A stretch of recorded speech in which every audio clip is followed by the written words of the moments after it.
Welcome to the podcast series Talking Success, connecting the global FinTech community. I'm Stacey Jafta, and today I'll be chatting with Mugume Collins, co-founder and CEO of Pay24. Pay24 is a FinTech startup in Uganda that aims to bring millions of young millennials who are denied credit by conventional banks and financial institutions into the formal credit system by leveraging technology that allows users to borrow against their mobile devices. This technology provides a fair and cheap alternative for users to access credit instantly with no hustle. Collins, how are you doing? Very good. Thank you. How are you doing yourself? Good, thank you. I'm really eager to jump right in, hear about your career to date and ultimately what led you to build Pay24. All right, awesome. So I come from a tech background. From way back, I've had a lot of passion for technology, for the internet and things like that. From the first time my old woman got a computer very many years ago. So yeah, my first degree was IT, and eventually I worked in the IT space for about 4 years, and then got interested into the whole startup space, trying to build something for myself. And you know how it is with startups. You build something and you're literally everyone. You're the sales guy, you're the product guy, Yes. You're the CEO, you're the marketing guy. So I had to interface with a lot of people to try and sell my ideas and sell products or whatever I'd come up with at the time. And in the process, I developed an interest for marketing and sales. So over time, I gradually drifted into the sales and marketing side of things. So I, got into highly interested in digital marketing. And then, so eventually did an MBA a couple of years ago, about 3 years ago, and then fully got into marketing, where I worked with a marketing agency as a head of digital for about a year. Then I got into media for international media company as head of marketing and digital. Then went into worked with another media company again as marketing and PR. So eventually got fully swallowed into the whole marketing side of things. But obviously my love for startups and building things has never gone away. Yeah, so I sort of infused the love for technology, for programming, for marketing and startups together into what I'm doing right now. That's fantastic. You come from a marketing background. What are your thoughts on marketing efforts being looked at last when building a fintech? You have a love for marketing and startups. What's your opinion on this? I believe marketing is something that you need to do from the word go. I mean, from the time you get your idea. And that's the thing. The funny thing is that we're always marketing, but we never really see it that way. Yeah. From the time you come up with the idea to the point where you get your first partner, your co-founder, or your first people on board, you're literally marketing that idea to them. You're marketing and selling that idea to them to get them on board. And the thing then we forget is that then we focus on building whatever this idea is, and then think about marketing last. And I, from where I stand, I believe you need to concurrently do the same. As you're building this thing, you need to market it to see what the customer, your target customer's response is, if you're really in the right direction or not. And this is something that we've done very well with Pay24. Unfortunately, trying to do it this way, it sort of increases your development time. Because you're literally you don't sit down and build your product from A to Z according to your plans. You're literally putting A, B, C, and then you see, okay, what does the market feel about A, B, C? Then you go on to the next step and get some feedback, get early customers, get early adopters, see what their response is. Then you change accordingly, and that sort of helps. By the end of the day, when you're done with your product, you sort of have a well-structured, out-tested, fully tested product compared to, building the whole thing and then putting it out there, and then you find all these loopholes and then you have to go back and adjust. Yeah, so that is the sort of how we've adapted in terms of building and putting together the products that I've been involved in. Yeah. There are many elements of marketing, from pricing, positioning, deciding on your target audience, your PR side, branding. When should you start brainstorming this strategy? Should you wait until you're about to launch? What does the ideal timeline look like? I'm going to use a case study of Pay24, what we've done over the years, because we've been building Pay24 for quite some time. So like what we did from the word go is just like any other startup. We put together a logo, a simple logo that was done on my computer. So that was like for us to get started, to have some sort of identity. So we built our first, what we call the demo product, the MVP. So we did that. We launched it into a closed beta. That was last year, about February last year, through the whole COVID time. So what we did is then we pushed it out with a couple of products.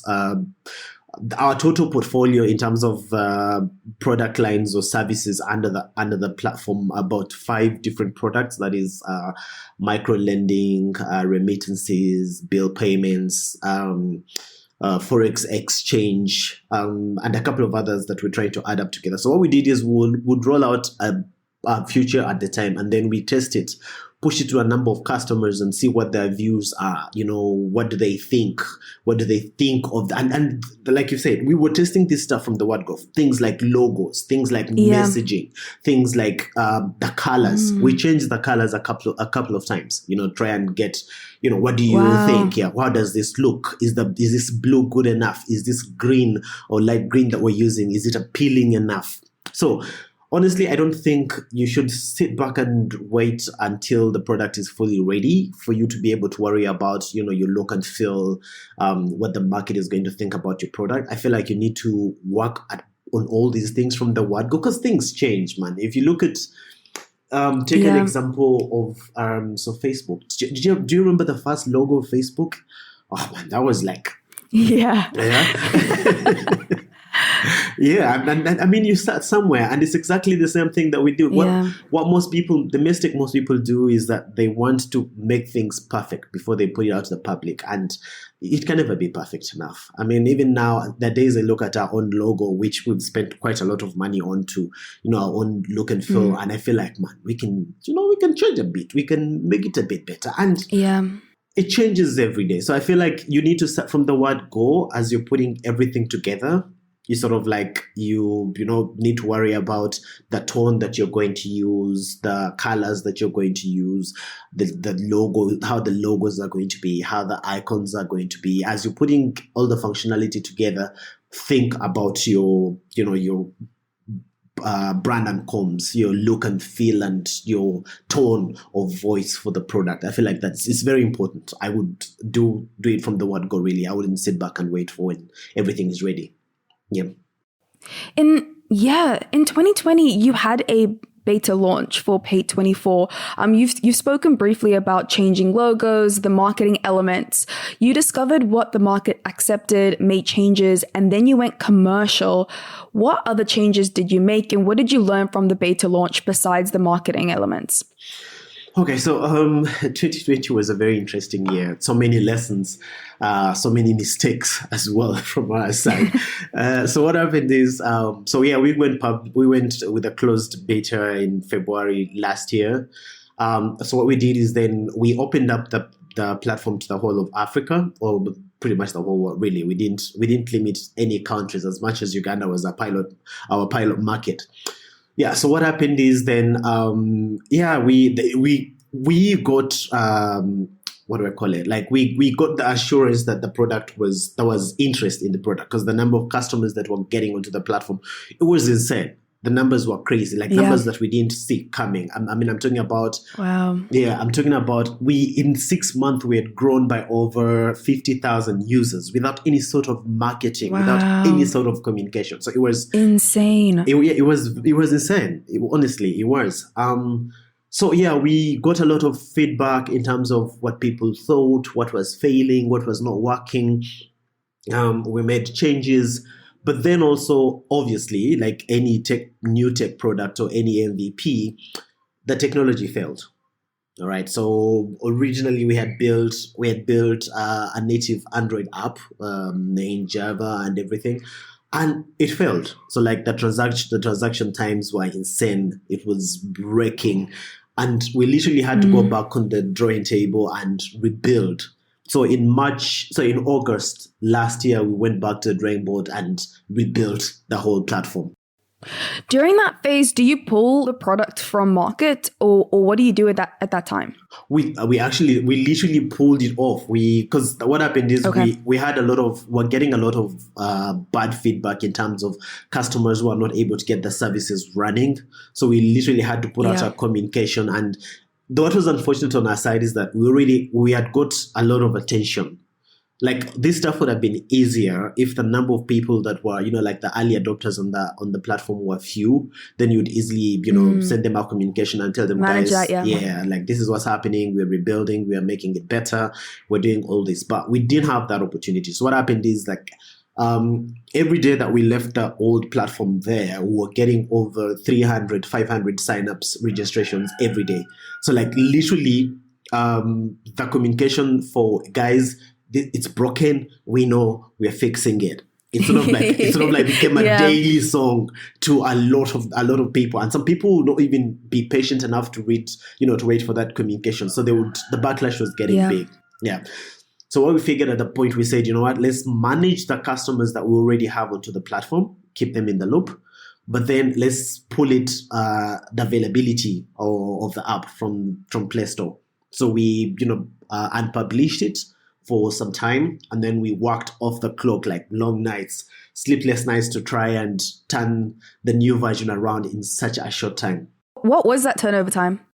So we actively we pulled the old version of Play Store in September, and in late December, early Jan is now when we put back the new version to sort of like also get feedback now from the different Okay. users. I think about the weird thing about Android is the different versions that are there and the different phone models that are there. It's insane. Like Yeah. even if you have a Yeah. huge budget for testing, you'll find that you're not able to test 20%, 30% of the different devices. And then you'll find there's this model that is breaking, the icons are not showing right or something like that. So yeah, Yeah.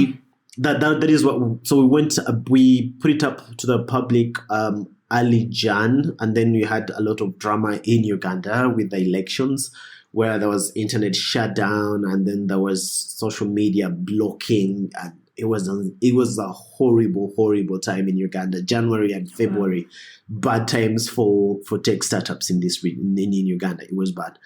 Yeah, so that time sort of slowed us down, and then towards end of Feb, early March is then when things stabilized, and then we started getting, like proper flow of, paying customers. Do you think that you launched too early? Yeah, I mean, I'm one of those people who don't believe in. I don't regret my decisions or my actions. I try and learn and pick lessons from them. Did we launch early? I would say yes. All right, but were there Okay. positive lessons? Yes, because I can tell you, I was happy seeing, like this. I don't know how to say this, but yeah, every bad comment or review that I got from the customer was actually motivation for us to fix it. It wasn't an issue of one or two people saying, guys, this is not working. Then you're like, okay, yeah, we'll get around that. It was 10 people, 20 people Yeah. saying, guys, this is broken. And then you're like, yo, 20 people are complaining, guys, let's fix this. Yeah, so it's sort of, it worked both ways. The thing is, at the end of the day, is the thing I know about users. Yes, bad experiences can sort of throw away people for good, but if you're providing a top quality or a valuable service, bad experience in terms of tech or delayed services can always bring people back, as long as you're giving them value. And that's what I believe. So what we've done is, like, at the end of the day, is to ensure that the services that we're providing, we provide top level services that even if you get a bad experience today, you're able to say, guys, it was a bad day for them, but I know they're good for their word. If you built a new product and had another beta launch, what would you do differently? Would you prepare differently, or would you do it exactly the same? I think I would this time around I'd try and make sure that before I wouldn't get into the beta launch expecting a little number of people, like the mistake that we did. I would prepare for a possible huge number of people actually testing the platform without me actively inviting them. So that is one mistake that we did. We built the beta version thinking, we're just going to get a handful of customers. A couple of hundreds here and there. And we got 50,000, 60,000. So yeah. Is there a disclaimer? So when users are working with the product, is there a disclaimer that comes up telling them, listen, this is in beta? We did that. We did that. We would let you know, expect glitches here and there. We appreciate you having faith in us and trying to try this. Please give us all the feedback that you can. And we appreciate your efforts. Yeah, we did that. Fantastic. So this isn't the first product you've launched or worked on. You've co-founded multiple businesses and faced challenges with co-founders. Do you have any advice for those currently looking for a co-founder? What would you say to them? Yeah, you're right. This is not the first startup or platform or product that I've started up. I mean, my very first was a tech magazine very many years ago when I was still a very young man trying to figure things out. Then did an e-commerce platform. So yeah, co-founder challenges, these are there. This is something I've told a couple of my friends, and I've also told my co-founder David over time is building a business is almost like building a marriage for people who are married or people who are in relationships. This is not about... I love this. Yeah, it's not you will fight for sure. You will fight. There's no two ways around that because you're two different people. But at the end of the day, you need to remember what the bigger goal is and try and align accordingly. People fight or people disagree because they have not understood your view of things or you've not sold them on what you're trying to do. So at the end of the day, it's about, managing your egos, trying to be as patient as possible with the other person and, make sure that you're on the same page and look at the bigger picture. One of the first, the second last startup that we did, it was a great product in 2012. It was a great product. We built the first remittance platform in the region. Or we're doing debit card or credit card to mobile money, and it was a new platform with huge potential in the space. First remittance platform in the region before all these big players came in the space, and we had co-founder challenges. We fought. We disagreed, but we were young and we had egos, and we wouldn't listen. Wouldn't sit on the table and sort of understand what the challenges were and try to figure it out. We all had this. If you don't listen to me, then don't listen to me. I'll go and find a way of doing it. And I tell you, it's a huge mistake that most young founders or most people who are getting started in this whole working with other people face. So you need a lot of patience. You need to manage your egos. You need to listen and just understand if the person is not sold, if is not on the same page with you, it's because you haven't convinced them or sold them enough for them to understand why you are making that decision or why you're proposing to go that direction. Using your analogy of marriage, you have premarital counseling. What would that look like before tying the knot with a co-founder? Yeah. So you sort of need to there's something David told me one time. He's like, man, we have become too close for co-founders. It's like, we're not just business partners anymore. We're friends. What's going on there? I told him, dude, I said, I spend more time with you more than I spend time with anyone in my life. So if I am not comfortable with you, for us to be able to have a beer whenever we want to, for us to be able to, sit and talk about all sorts of things, then there's a problem. I mean, at the end of the day, you want your co-founder to be a guy that will understand, because will understand when you have challenges, a guy that will be able to pass on the lady or whatever, or will be able to stick with you when things are not well, to understand the challenges that you're going through, because we have personal challenges in our life, and you really want to make your co-founder your friend. Because if your co-founder is not your friend, they will not be able to understand if you have personal challenges in your life and they're affecting your delivery or how fast you're able to execute a couple of things. Then you'll have challenges. You'll have issues in your personal life. You'll have issues in your business. So at the end of the day, I feel like it's an important thing to do. It's not a must that you must be friends, but it is important that you are actually friends. So yeah, I would pretty much look at a co-founder, making the co-founder a friend or person that I can spend time with before I fully get into business with them. Talking about having the same vision as your co-founder, you at Pay24 have a vision to build a neobank that comes along with a 5-year plan.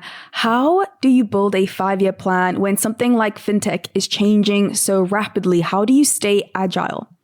Yeah, so that is interesting. So when we started out, we were doing all these financials, 3-year projections, 1-year projections. And then we realized, and again, sadly, this is something that as you're trying to raise capital, which is a very big thing, is you're going to be asked for these numbers. You're going to be asked for projections. Yeah. What are you looking at? What is the future looking like? The funny bit is that all that stuff at the end of the day tends to be useless. I'll be honest. Yes, it gives you an idea Exactly. It gives you an idea in the sense that, you're building a multi-million or billion company. Yes. But at the end of the day, all that stuff is just, it's nothing unless you're able to execute on a day-to-day basis. So what we do is, yes, we do have 5-year plans. We do have annual plans, 2-year plans. But at the end of the day, we keep our eye on what is next week looking like. What is this end of this month looking like? What are we doing tomorrow for us to be able to drive these numbers so that it drives the day after, so that we're able to, close the week, close the month at a number that is able to, reflect in terms of the projections that we're looking at. So yeah, our biggest task, and this is something that takes a lot of time for me and my partner, is that we are always reviewing the numbers and making adjustments. So you find that our 5-year plan, what it looks like in terms of the numbers or projections, where it looked like yesterday about 1 or last week, is not exactly what it's going to look like today.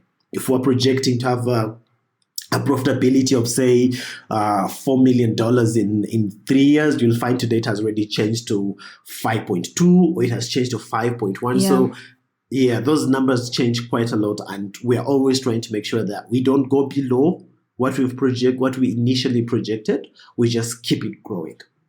How often do you look at your goals and look at your current numbers and adjust them? Every day. Every day? Every morning, what I do is I have this big Excel sheet that has all these automated formulas and multiple sheets. So every day I'm literally looking at yesterday. How many downloads did we get? What were the conversion? How many of those actually transacted? Okay. What does this mean for us? What does this look like? Are we able to move this? Are we hitting our 15% conversion in terms of new users transacting customers? If not, then okay, we need to adjust. What's the problem? So yeah, it's an everyday process for me, and I really thank God that we're able to get that. It's a massive document, our financial model. It's a massive document that has made this whole daily tracking such an easy process. Because if I was doing it manually, I'm very sure I would not be doing it on a daily basis. Yeah. Got you. And something that I discovered is that Pay24 has a very low default rate. How were you able to achieve this? Yeah, so in the space that we're in, the micro lending space or digital loans space, the challenge that is there is it comes down to the security. How are you able to secure your money, or how are you able to protect, to reduce your risk? All right. So one of the things that happens is, most people will use the credit scoring based on, different financial institutions, or they will use your social capital. How many people do you know? What are your numbers on social media? But what comes with that at the end of the day is that you because the risk is high, you're not exactly mitigating your risk. Your interest is equally higher. Right? So when you are giving someone money, yes, they need the money. You don't need to make the money very expensive, because if you make it very expensive, then you're not helping them, and they will not get out of the situation they're in. And if they're not able to get out of the situation they're in, if the money is expensive, then they will definitely have trouble paying it back. So what we've done as Pay24 is we've tried to mitigate our risk as much as possible. We're able to use a customer's already owned asset as collateral for the loan, and then keep the loan interest as low as possible, which makes it easy to pay. So we implemented a phone lock feature in the app, where you're able to use your device as security for the money that you borrow. Then when you don't pay back, the only inconvenience that you get is for that device that you used as collateral. And I mean, it sort of like, nudges you or pushes you into actually paying. And we keep our loans very, very small. So it's little money that is functional. Get that $30, get that $50 that you need to take care of your electricity bill, to buy your fuel, to go to your next meeting or close your next contract, for you to be able to be functional. And that is something that we've done in the app. We don't just give you money and end there. We give you money and give you ways that you can use your money. Where's the best place for listeners to reach you? Awesome. So personally, I'm literally on every social media platform, not every, but most of the major social media platform. So I use username Mugume, that is CMUGUME on Twitter. collinsmugume.com, that's my personal website. Also, I do once in a while create content on YouTube, which I respond to messages there as well, comments as well. On Facebook as well as Collins Mugume, I'm able to respond to messages there. So yeah, if you just Google Collins Mugume or Mugume Collins, I'm pretty sure among the first people that come up, and I do respond to any queries that come through. Fantastic. Thanks, Collins. Awesome. Thank you for listening to this week's episode of Talking Success, Connecting the Global FinTech Community. Feel free to follow us on LinkedIn at Talent in the Cloud. And if you're interested in exec talent, expanding your team, or you yourself are looking for a new, exciting change in your career, check out our website, talentinthecloud.io.